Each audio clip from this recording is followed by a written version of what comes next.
The authors of Civil War, the 6-month-long 2006 Marvel Comics crossover event, conceived it as a conscious metaphor for American politics in the early 2000s. For a lot of reasons, their metaphor was never all that good to begin with, or much more than a thin excuse to have all of our favorite heroes fight each other. And the dragged-out nature of the goddamn thing, and the way it consumed every other ongoing story arc in the universe, made me almost give up on Marvel Comics. And then Spider-Man 3 came out, so you can imagine how joyous I was. As a metaphor, it was the kind of extreme stretch that would have given people shoulder sprains if we comic book fans weren't so used to our heroes throwing down on the thinnest possible pretexts. A true Marvel metaphor for American politics in the first decade of the 21st century would have involved one of those no-account D-list villains who are usually defeated on page 2. AIM, or somebody, destroying the Baxter Building, where the Fantastic Four live, with all four inside. Fitting metaphor for the one Fantastic Four movie we had at the time, and the 3 others we've gotten since then. And instead of tracking down those responsible, the majority of the Avengers, like, say, 75, 80, 90%, should have invaded the country Dr. Doom rules over, Latveria. On an ill-conceived vengeance trip they should have all rationalized to themselves as an act of liberating the poor, downtrodden Latverian populace. A tiny minority of heroes should have conscientiously objected to Operation Latverian Freedom and been immediately branded pussies, traitors, or Doom sympathizers by everyone else before being completely forgotten about and dismissed as non-people. Once they'd deposed Doom, the Avengers should have stayed in Latveria, tried their hand at nation-building, and turned the entire population against them through ignorance of local language, utter contempt for local customs, and complete disregard for collateral damage. Especially once everyone's rogues galleries showed up to join the party in the new failed state they'd created. Meanwhile, back home, someone should have asked Captain America, "Why do you hate America?" right to his face. And he should have responded with something like what Ripley said in Aliens. "Did IQs just drop sharply while I was away?" And Falcon should have turned to him and said, "Yes, but your generation wasn't exactly the greatest either, Steve. No matter how much Tom Brokaw and Steven Spielberg want to give you big sloppy blowies." And then some Reed Richards from an alternate dimension should have popped through a hole in space-time and solved the entire stupid mess for everyone, because that's just how he rolls. Or he should have turned out to be the ultimate villain, because that's also how he occasionally rolls these days. Would it have been any worse than Norman Osborn's tenure as director of S.H.I.E.L.D.? I don't think so. Of course, today's film is no metaphor for contemporary American politics in any year. Hell, if anything, Age of Ultron fits that bill a lot better than this. It's subtext about the dangers of drone warfare, run by computer programs, written by crazy narcissists who love machines much, much, much more than they are ever capable of loving people, was so close to the surface it actually became text. Instead, in Civil War, the film, the United Nations, pissed off at all the collateral damage in the last 2 Avengers movies, and the last Captain America movie, and the opening action scene of this one, finally passes a resolution meant to saddle the Avengers with civilian oversight. Funnily enough, none of the collateral damage Thor and the Dark Elves caused at the end of Thor 2 rates a mention. I guess because Thor isn't here. Or because Thor 2 only made $500 million. In our world, civilian oversight boards are one of those things cops hate the most. If I really wanted to, I could tease this out into a 5,000-word essay about how the Avengers, and superheroes in general, are just like all those racist cops in Ferguson, New York City, and even my own fair city of Stumptown. The Atlantic would probably buy it from me for 10 cents a word, as long as I concluded by implying or outright stating, because who has time for subtext, right? That we comic book fans are little more than a pack of fascists in waiting, stuck in our perpetual adolescence because our parents just loved us too much. Thankfully, I'm not a hack. Or at least not that kind of a hack. So, Captain America, Civil War. Proposed alternate titles include Captain America, a minor scuffle over a really dumb misunderstanding. Captain America, we're too chicken shit to make a Black Panther movie yet, so we hope this tides you over. And Captain America, a 2.5-hour trailer for the next 4 movies in this universe, including Spider-Man. You still love Spider-Man, right?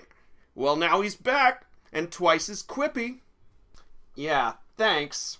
But if I have to watch The Death and Life of Gwen Stacy again, I swear to God, I'm gonna wake up 20 miles from home with no shirt, no shoes, and a raging appetite. So, apologies to my fellow theater goers in advance.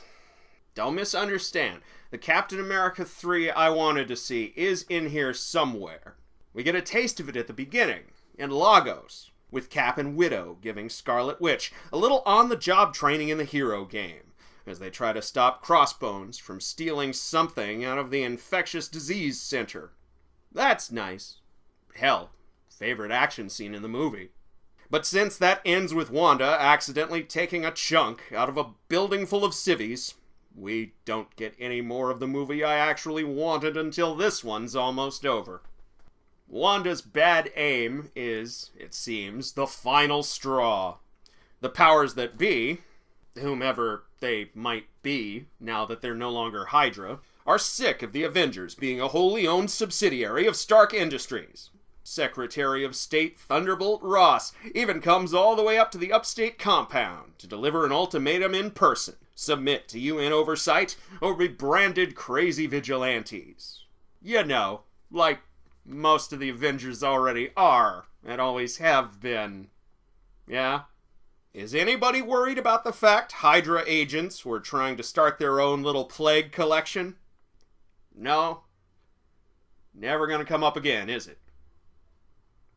Alright, fine. Cheese stands alone. I was going to go on a whole rant about how unbelievable it was to see General Ross fail upward all the way to the top of the State Department. The last time we saw him in these films, almost a decade ago, sweet Kansan Jesus, he was not only failing to stop the Hulk, he was failing to notice that one of his own subordinates was turning into an evil Hulk right under his nose. And then he failed to stop the two of them from destroying that chunk of Harlem everyone's arguing over in Luke Cage's Netflix show. But I can't go on that rant anymore. My country's current Secretary of State is the former CEO of ExxonMobil, which, during his tenure, sold oil to Iran, Syria, Sudan, Russia, and a lot of other countries that aren't on our national shit list, but probably should be. And no one cares, because he's rich and old and white, and President Worms in his brain likes him for some stupid reason. Now that's what you call living life on easy mode. Secretary Ross then presents our heroes with the Sokovia Accords, and the Avengers immediately fall into arguing over the merits of politicians telling them where to go and what to do. Tony's all for it, which I guess counts as character development for a man who, 6 movies ago, was trying to privatize world peace. But the last government organization Captain America answered to turned out to be full to bursting with genuine bona fide electrified neo-Nazis. Another fact no one brings up here for some reason. Not even Steve. Maybe he would have, but he has to go off to London to attend Peggy Carter's funeral. Yeah, you remember Captain America's love interest from his first movie? The one everyone liked so much she got her own TV show that ABC then canceled for reasons that are too stupid to go into right now. The one who was revealed to have Alzheimer's in the last Captain America movie, and whose one scene was the most heart-wrenching moment in that entire fucking film? Well, guess what, true believers? In this movie, she dies off screen.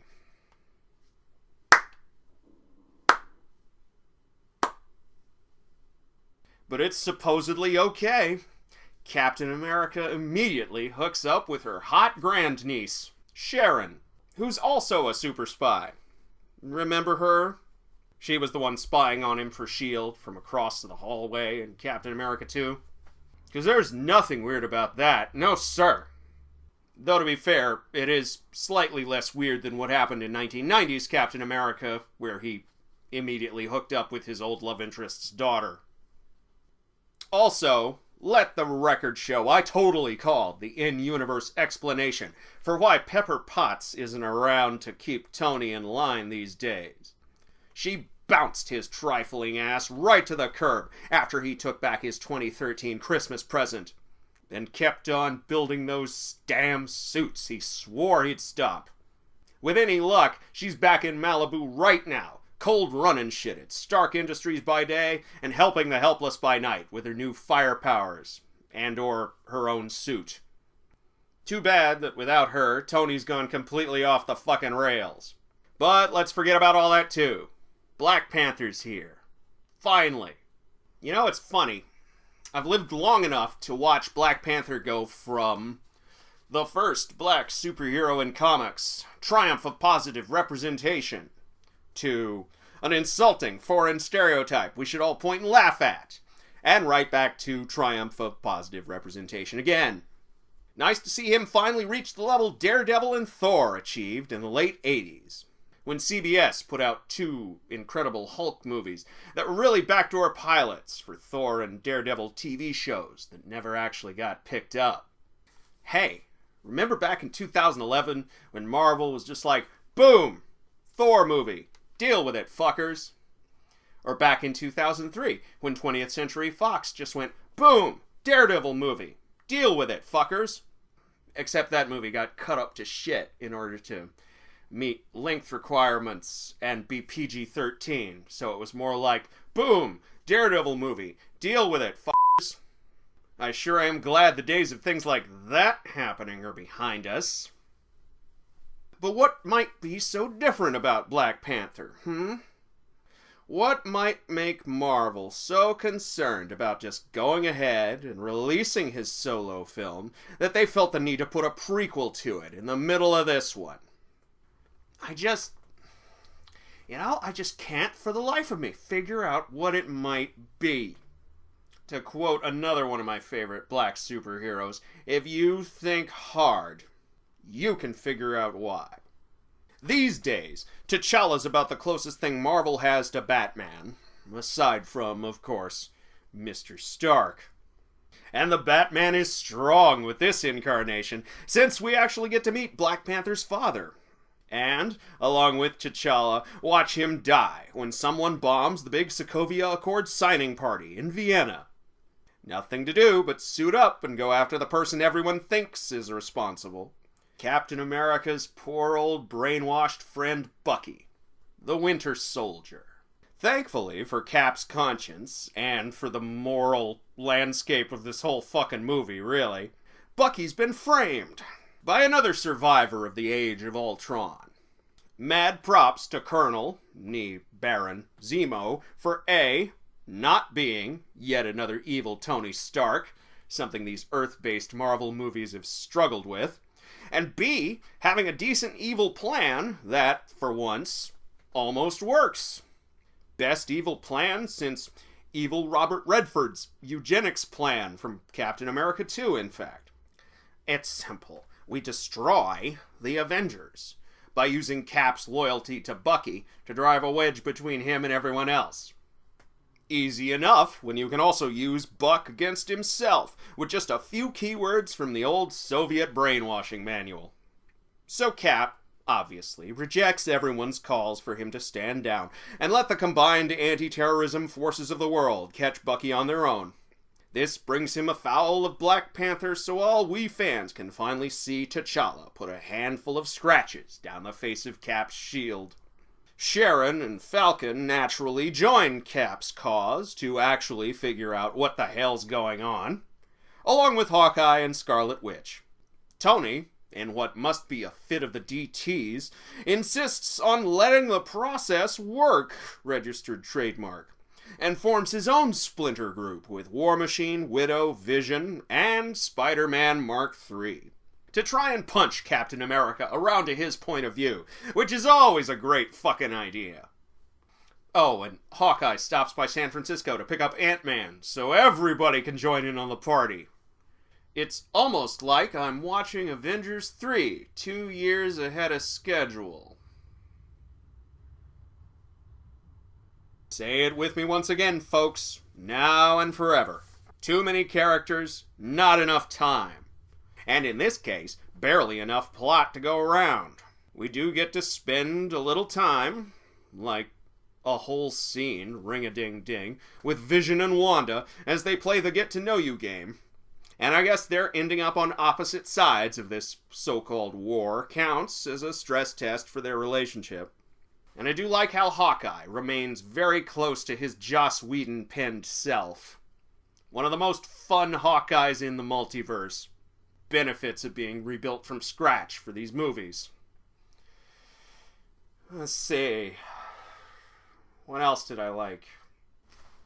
Spider-Man. Meh. He's alright. Better than the last two, at least. Well, the last two live-action ones. Nobody's gonna top Spectacular Spider-Man. Sorry. And I'm not gonna complain about how damn quippy he is now, because we, his fans, expect a certain amount of quippage per fight. I am going to complain about the fact he has even less to do with this plot than T'Challa. At least T'Challa's got a dead dad to avenge. But did you see that one shot of him holding Captain America's shield? No, because our corporate masters didn't put it in nearly every fucking trailer before this thing even came out.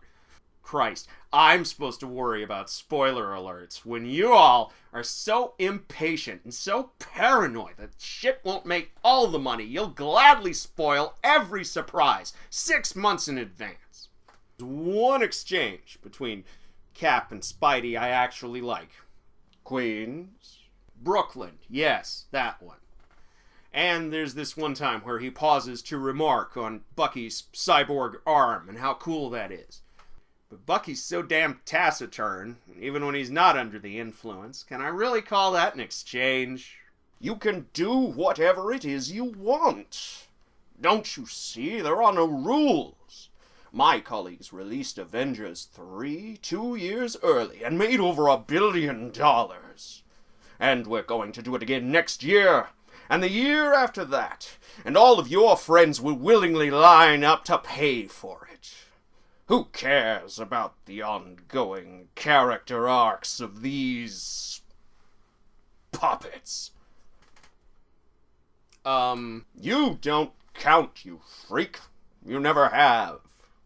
Oh, I know. You thought the popularity of these films had something to do with some great sea change in the philosophical makeup of your world. Yes.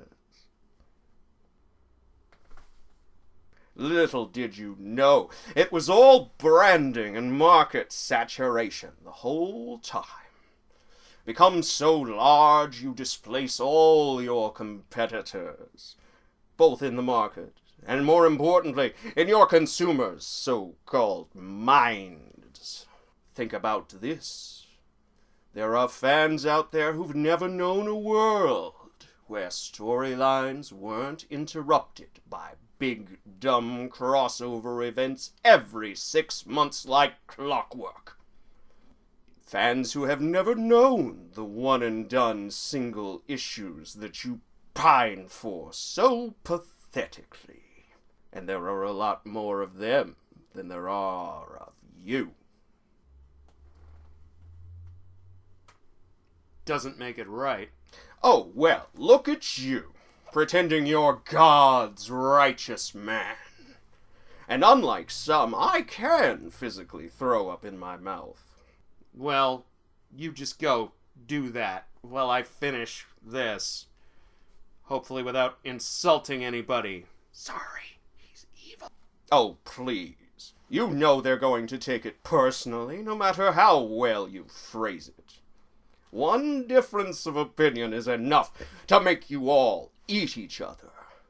You're as vicious and hypocritical as the mortal gods you worship. So our two teams of Avengers wind up having a big fight at a decorously evacuated airport in Hamburg, Germany. Cap and Bucky get away. Everyone else gets to show off. And the only real casualty is poor old Colonel James Rhodes. God damn it. My heart goes out to you, Rhodey. Took you a movie and a half, and one recasting, to get in your suit, and it promptly got stolen in the next movie. He disappeared halfway through Avengers 2, only reappearing for the climax, and he only appears halfway through this for no other purpose than to back up Tony, and get his back broken when Vision accidentally blasts him. Friendly fire. Actually, that might be a fitting metaphor for the self-destructive nature inherent in everything Tony Stark sets his hands to. Making the Iron Man suit set off an arms race that led directly to Extremis and Ultron. Making his own splinter team of Avengers leads directly to his BFF landing in leg braces, and most of his other ex-friends landing in the raft. A secret prison for superpowered beings someone, probably the US, since Ross seems to have the run of the place, runs out of the Indian Ocean. Ooh, one more thing I like. Hawkeye's line when Tony comes into their cell block, looking for the location of the climactic battle. The Futurist, gentlemen. The Futurist is here. He sees all. He knows what's best for you, whether you like it or not. But now that Rhodey's a prime candidate for some Mantis armor, Tony's actually looked at the evidence Cap was trying to show him before their big fight. And we're off to Siberia, where the Soviet section of Hydra kept Bucky on ice for all those years, in between various and sundry assassination missions. Colonel Zemo is, of course, already waiting for our boys, so he can drop the last shocking plot twist. Turns out Bucky killed Tony's parents, all the way back in the early 90s. Thank God for that little plot cul-de-sac in Iron Man 2, where Tony reconciled with his dead dad's memory. Now, he and Cap can make up, haul Zemo back to civilization, and this whole thing can sort itself... Oh, wait. No. Now Tony can try to kill Bucky again, because Bucky killed his mom, whom we're suddenly supposed to care about. At least in the abstract. I barely care about Bucky, and he was the tragic villain of Captain America's last film. And this one. We haven't seen hide nor hair of Tony's mom in... actually, ever. Until the opening of this film. And even then, we only get to see her because Tony's premiering his newest bastard child of science and technology. A VR headset that lets you live out your memories in glorious, photorealistic 3D. It's kind of like that thing the Scientologists use to get new cult members, the E-meter. And you know, come to think of it, why the hell isn't Tony a Scientologist yet? You'd think that'd be an easy get for them. Unlike so many of us, he actually has seen the aliens. They've spoken to him personally and tossed him out his own windows. He's had dogfights with him through the streets of Manhattan and everything. You're distracting yourself. Yes. Well, of course I am. Because this whole ending is pointless and stupid. Except for the part where Black Panther figures everything out, actually brings Zemo in, and volunteers to take Bucky off of everybody else's hands. That's nice. Good job. That is actually what Black Panther would do. The rest of this is just such a time-wasting, clock-punching stopgap measure. So cynical I can hear Diogenes' ghost crying all the way from Greece. They made this movie for the brand recognition of its name. Admit it. Nobody made this movie to try and give some closure to Bucky's arc, or to even stage an adaptation of the Civil War crossover. You can't do that crossover. There are no more mutants. Well, there are, but they're all owned by another film company. Hell, if his last movie hadn't sucked eggs, there wouldn't have even been a Spider-Man. They made it to sunder our heroes from each other so they could waste the first part of Avengers 3, getting the band back together. All of which takes me back to 2 years ago, when everyone was bitching and moaning about the seemingly endless deluge of origin stories.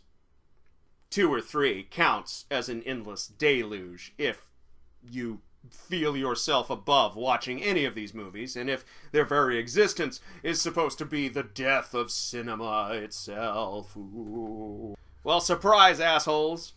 Guardians of the Galaxy and Avengers 2 made $1 billion each, and almost overnight, single-character origin stories became a thing of the past. It's all team-up movies and backdoor pilots all the time now, suckers. Especially since Marvel Comics used this film as an excuse to launch another big, dumb crossover event, Civil War 2. I expect one of these movies to steal that title before very long, and turn out something that has nothing to do with it whatsoever. So yes, fuck Captain America Civil War, if for no other reason than it forces me to say, unfortunately, that the comic book Civil War is better. Ugh. My mouth wants to turn itself inside out. Wait. What about Doctor Strange? You know? When you're right, you're right.